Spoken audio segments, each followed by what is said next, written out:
And then the Asian crisis repeated what happened to Mexico, and Russia followed 1998, and Brazil 1999, and Argentina is a very sharp decline of all economic indicators in 2001. And these financial crises in the 90s and at the beginning of the new century was very, very danoso, very, very heavy and for the concerned countries. Mexico lost from one year to the other 20% of its GNP. Therefore, in Mexico, it broke out in December before Christmas, a couple of days before Christmas. Therefore, it has been called El Niño, the Christ.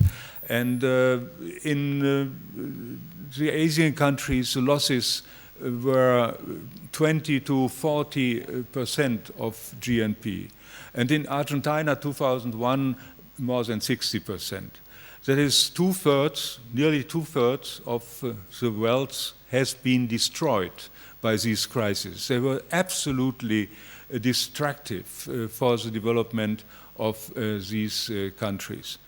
And then the capital is very mobile and fluctuating. One left these countries and looked for other fields of investment and found it in the United States. And then the new economy boom broke out. But this boom only lasted a few months or a year, perhaps. And it was over already 2000.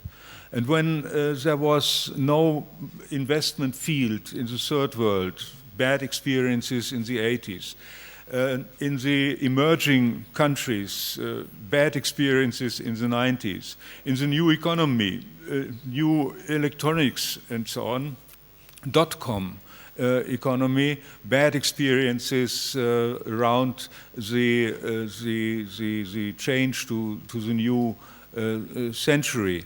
Then the investors discovered the subprime market, the mortgage, the real estate market in the United States. And that was the beginning of the contemporary debt crisis. It began, as we know, in the real estate market as the so-called subprime crisis. And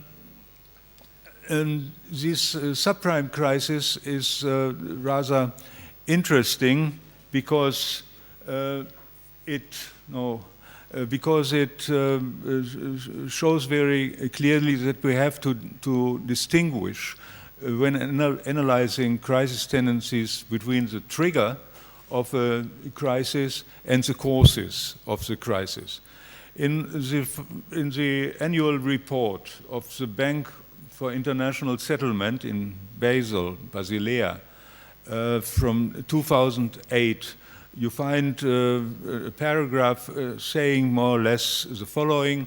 It is very strange that such a small segment of international financial markets as the subprime sector of the real estate market in the United States is responsible for the outbreak of the most serious, the deepest economic crisis in the history of capitalism, or at least in the last 8 decades since 1929.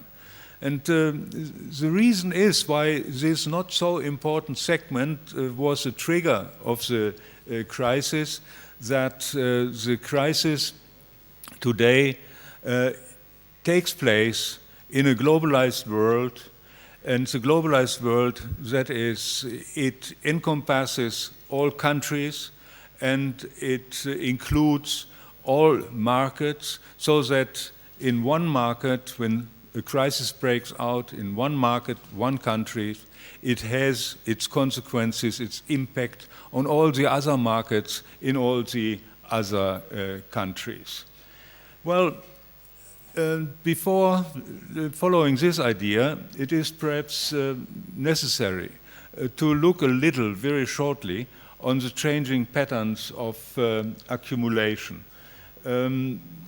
I already said that since the 70s, financial markets have been liberalized, and so the formation of prices of financial markets, exchange rates, interest rates, and so on, have been formed by the interaction of private actors and no more regulated by official institutions, official regulators. In an environment of currency competition after the liberalization of the currency markets, after the introduction of flexible exchange rates and the end of the system of fixed exchange rates, there is a pressure, a certain pressure, to increase the competitiveness and the attractiveness of financial places, of currency places. And these places are attractive because of high returns on capital, because of high interest rates. So that there is a tendency since then of increasing interest rates. And you can show this very clearly. I have not transparency showing that with me, but you can show it. That the interest rate since then is above the real growth rate and probably also above the real profit rate on investment in industry. Therefore, financial investment are much more attractive than investment into industry, into the so-called real economy. And that has, as a consequence, also pressure on labor because of lagging investment in the real economy. New working places are not created. Therefore, unemployment is growing and becoming structural. Also, labor is changing its character. Much more informal labor is coming up in this period all around the world, first in the so-called less developed countries, but then also in the industrialized world.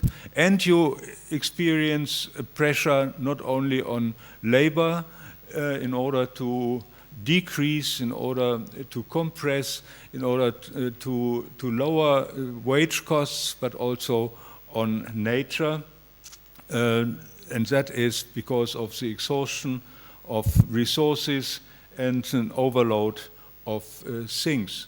This is not by accident that in the same period, that was 1972, when the Bretton Woods system collapsed, the oil price increased, that was 73. The liberalization of financial markets took place in the second half of the 70s. And the informal labor has been discovered by the ILO in the studies done in Western and Eastern Africa, in Kenya and in Western Africa. That in the same period also the Club of Rome published the study, the report on the limits of growth, on the limits of nature. That is no accident. That is always happened in the same small period of time.